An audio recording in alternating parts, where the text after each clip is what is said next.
Isang mapagpalang gabi po sa ating lahat. Muli ako si Matt Sebastian and welcome to our daily devotion with Pastor Russell Ocampo. And today is November 12, 2025 and our topic is all about ano ang sikretong katangian ni Jesus.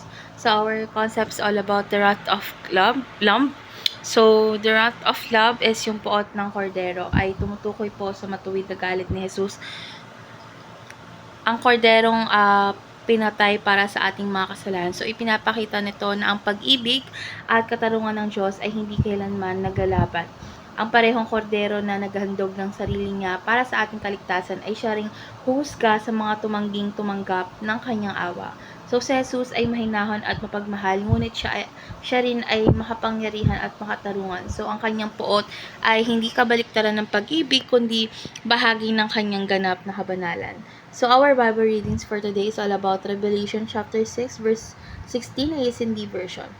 At sinabi nila sa mga bundok at sa mga bato, mahulog kayo sa amin at itago ninyo kami sa mukha ng nakaupo sa trono at sa galit ng kordero.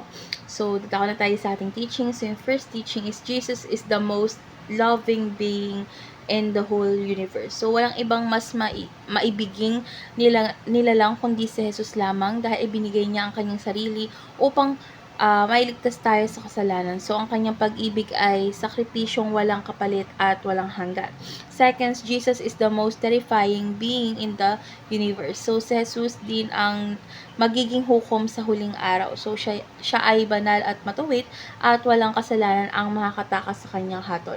So, ang sinumang hindi tumanggap sa kanya ay haharap sa kanyang makatarungang puot. And last is Jesus is the Savior, friend, Lord, Judge, and King. So, si Jesus ay kompletong tagapagligtas, kaibigan, Panginoon, hukom, at hari. Dahil siya ang nagbibigay ng biyaya at kaligtasan, ngunit siya rin ang maghahatid ng hostisya. So, ang kanyang katangian ay puno ng balanse, pag-ibig na may kapangyarihan at awa na may katwiran. So, dadako na tayo sa ating application. So, yung first application is look at Jesus from the biblical perspective. So, wag nating limitahan si Jesus bilang mabait o mapagmahal lang dahil dapat nating makita siya ayon sa buong katotohanan ng Biblia. So, mapagmahal, ngunit makatarungan, mahinahon, ngunit makapangyarihan.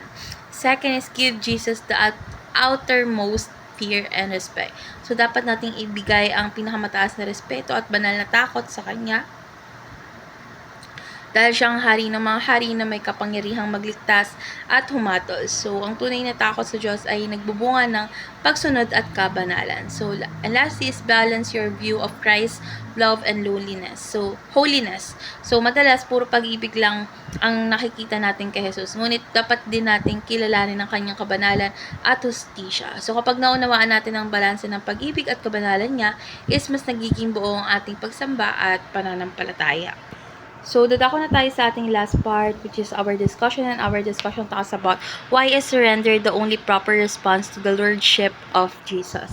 So, ang tamang tugon sa pagiging Panginoon ni Jesus ay ang buong pusong pagsuko natin.